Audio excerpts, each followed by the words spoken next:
Welcome back to my channel. This is Priyanka from रियांशा नाई. कसे आहात सगळे? होप सो तुम्ही सगळे आनंदी असाल, खुश असाल, हॅप्पी असाल. तर ना संध्याकाळी ऑफिसून घरी आले आणि छान असा दिवस चालू झाला होता आणि आता पावसाळा चालू झालेला आहे. तुमच्याकडे पण भरपूर पाऊस पडतो का ते मला कमेंट करून नक्कीच सांगा. तर आता पाऊस चालू झालेला आहे तर म्हटलं आता रात्रीच्या कामाला लागूयात. ऑफिसून घरी आल्यानंतर संध्याकाळच्या रात्रीच्या जेवणाला लागले, कारण परत जेवण वगैरे सगळं आवरून आहे ना पटापट रियांशची स्टडीही घ्यायची होती. जो काही होमवर्क असतो ना तो मला कंप्लीट करून घ्यायचा होता. कारण कसं आहे ना, स्कूलमधून आल्यानंतर तो लगेच झोपत नाही. त्याच्यामुळे मग काय होतं, त्याला रात्री खूप लवकर झोप येते. त्याच्यामुळे मग विचार केला चला इकडे सगळ्यात आधी ना कुकर लावून घ्यावा. म्हणून सगळ्यात आधी इकडे कुकर लावून घेतला. कुकर लावून झाल्यानंतर मला रात्री मेथीची भाजी बनवायची होती. तर भाजी बनवण्याआधी मेथीची भाजी ही निवडावी लागते आणि ते निवडण्याचा मला भरपूर असा कंटाळा येतो, कारण भरपूर वेळ लागतो मेथीची भाजी निवडण्यासाठी. तर म्हटलं रियांशचा स्टडी घेता घेता आहे ना मेथीची भाजी निवडण्याचं इकडे काम चालू करूयात. म्हणजे तोही अभ्यास करेल आणि त्याच्याकडे मला लक्षही देता येईल आणि साईड बाय माझी मेथीची भाजीही निवडून होईल. सगळी मेथीची भाजी निवडणार नाही आहे, जितकी मला लागणार आहे तितकी आणि तितकीच घेणार आहे. आणि बाकीची उरलेली मेथीची भाजी जी आहे ना ती मी नंतर निवडणार आहे, कारण मग भरपूर वेळ जाईल त्याला आणि तेवढा वेळ माझ्याकडे नाही आहे. कारण रियांशचे पप्पा येण्याचा वेळ झाला होता आणि ऑलरेडी जेवण बनवण्यासाठी थोडासा उशीर झाला होता. तर म्हटलं इथे रियांशचा होमवर्कही करायला घ्यावा. त्याला टी व्ही लावून दिला होता. त्याचं असं म्हणणं होतं टी व्ही लावून द्या आणि तसं बघत बघत मी थोडासा होमवर्क करतो. आणि खरंच तो तसा अभ्यास करतो, असं तो कॉन्सन्ट्रेटही करतो. असं काही नाही की टी व्ही लावून दिला तर तो कॉन्सन्ट्रेट करत नाही, पण करतो तो. तसाही अभ्यास छान असा त्याचा होत असतो. तर होमवर्क त्याला साईड बाय इथे करायला घेतला त्याने आणि मी इकडे मेथीची भाजी निवडत होते. ॲक्च्युली कसं होतं ना, दुपारी त्याला कितीही म्हटलं ना की झोप, तो अजिबात झोपत नाही. आणि हल्ली आहे ना स्कूल त्याचं 9 ते 1चं असतं आणि स्कूलहून घरी आला ना की तो कधीच झोपत नाही. आणि त्याच्यामुळे काय होतं ना, त्याला रात्री भरपूर लवकर झोप येत असते. म्हणून त्याचा स्टडी वगैरे आवरून घेतला आणि स्टडी घेता घेताच रियांशचे पप्पा आले होते. तर त्यांचं असं म्हणणं होतं की आता पाऊस पडतो तर माझ्यासाठी चहा बनव. मग त्यांच्यासाठी इथे साईड बाय चहा ठेवला आणि त्याच्यानंतर आहे ना जेवढी भाजी मला लागणार होती तेवढी माझी निवडून झालेली आहे. भाजी निवडून झाल्यानंतर साईड बाय लसूणही सोलून घेतला होता. तर छान असा लसूण मी इकडे कुटून घेते आता ह्या खलबत्त्यामध्ये. म्हणजे एकदम बारीक आपल्याला तो असा स्मॅश करायचा नाही आहे, असा मीडियम असायचा राहायला पाहिजे असा करायचा आहे. चहा उकळला होता म्हणून म्हटलं आता ह्यांना चहा देऊयात, म्हणजे त्याच्यानंतर मग किचन रिकामं, बाकीच्या कामांसाठी गॅस रिकामा होऊन जाईल. आणि म्हणून मग इकडे चहा देण्याचं काम माझं झालेलं आहे. आणि त्याच्यानंतर आता मला इथे मेथीची भाजी करायची आहे. म्हणून सगळ्यात आधी ना ही मेथी स्वच्छ अशी धुवून घेतलेली आहे. माझी मेथी बनवण्याची म्हणजे मेथीची भाजी बनवण्याची जी रेसिपी आहे ना, तर या व्हिडिओमध्ये तुम्हाला नक्की बघायला भेटेल. मेथीची भाजी स्वच्छ अशी निवडून छान अशी धुवून घेतली, कारण मेथीच्या भाजीला थोडीशी माती लागलेली असते, त्याच्यामुळे ती स्वच्छ धुवावी लागते. त्यामुळे मी चाळणीमध्येच धुवून घेते. तर भाजी इकडे निवडून झाली, ती छान अशी धुवून झाली आणि त्याच्यानंतर आता ही अशी छान अशी बारीक बारीक कट करून घेते. आणि तुम्ही हा जो चॉपिंग बोर्ड बघताय ना, तो मी मिशोवरून ऑर्डर केला होता. तुम्हाला जर हवं असेल तर मला कमेंट बॉक्समध्ये नक्की कमेंट करा.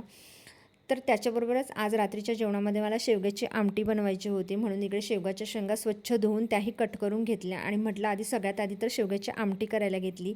इथे एका टोपामध्ये आहे ना 2 चमचे तेल ॲड केलं आणि त्याच्यानंतर त्याच्यामध्ये स्मॅश केलेली लसूण ॲड केली. लसूण चांगली अशी सोनेरी होईपर्यंत परतून घेतली. परतून झाल्यानंतर त्याच्यामध्ये ज्या शेवग्याच्या शेंगांचे तुकडे होते ना ते मी ॲड केले. ते ॲड करून झाल्यानंतर आता मी ते छान असे तेलामध्ये परतून घेते.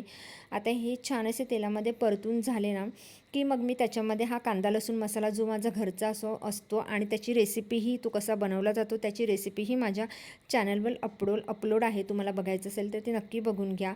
कांदा लसूण मसाला ॲड करून झाल्यानंतर मी पाणी ॲड केलं आणि त्याच्यानंतर सगळं मिक्स करून झाल्यानंतर त्याच्यामध्ये चवीपुरतं मीठ ॲड केलं. आणि आता मी ही आमटी आहे ना छान अशी शिजायला ठेवते मंद आचेवर.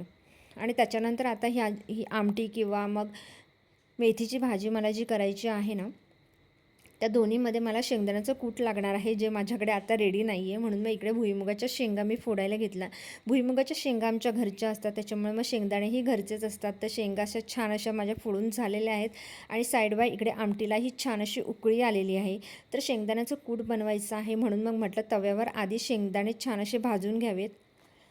बरेच जण कच्च्या शेंगदाण्याचं कूटही यूज करतात, पण मला नाही आवडत. म्हणून मग मी शेंगदाणे छान असे भाजून घेतले आणि त्याच्यानंतर ते एका प्लेटमध्ये काढून घेते आणि थोडेसे थंड करून घेते. थंड करून झाल्यानंतर इकडे ना मी ह्या मिक्सरमध्ये हे बारीक केलं. आता हा जो ग्राइंडर आहे ना तो मी फ्लिपकार्टवरून ऑर्डर केलेला आहे. तुम्हाला जर हवं असेल तर मला कमेंट बॉक्समध्ये नक्की कमेंट करा. आणि त्याच्यानंतर इकडे आमटी जी आहे ना छान अशी उकळली होती, शेंगाही शिजल्या होत्या, तर त्याच्यामध्ये 2 मोठे चमचे मी ह्या शेंगदाण्याचं कूट आहे ते ॲड केलेलं आहे.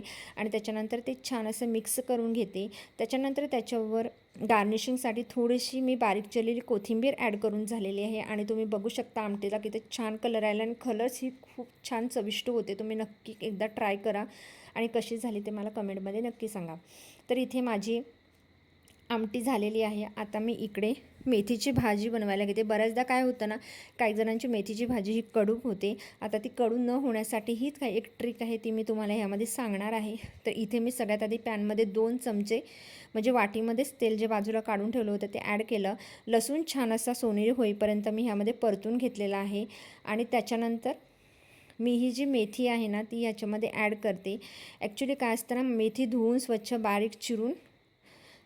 धुवून अशी मी ह्यामध्ये ॲड केलेली आहे आणि ती छान अशी मिक्स करून घेते.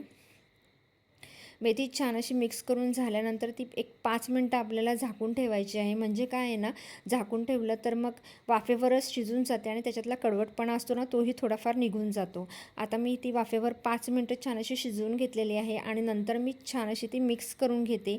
आता ही मिक्स करून घेतल्यानंतर आहे ना, ह्याला हे बघा धुवून घेतल्यामुळे हे पाणी सुटलेलं आहे आणि ह्या एवढ्या पाण्यामध्येच आपल्याला ही मेथी जी काही आहे ना ते मिक्स करून घ्यायचे आहे. मिक्स करून झाल्यानंतर मी पुन्हा ती 5 मिनटं झाकून ठेवलेली आहे आणि पुन्हा त्याला थोडंसं पाणी सुटलेलं आहे. तर मी छान अशी ती एकजीव करून घेते. आणि काय होतं ना, कधी काय होतं ना, काही जण पूर्ण मेथीची भाजी शिजल्यानंतर त्याच्यामध्ये मीठ टाकतात. तर असं करू नका. ती अर्धी कच्ची असल्यानंतरच त्याच्यामध्ये मीठ ॲड करा. त्याच्याने काय होतं ना, मेथीचा जो कडवटपणा असतो ना तो निघून जातो आणि मेथी ही छान चवीला होते. तर मी इकडे छान अशी मेथी मिक्स करून घेते आणि ही मेथी माझी छान अशी शिजलेली आहे. त्याला छान असा गडद हिरवा रंग आलेला आहे.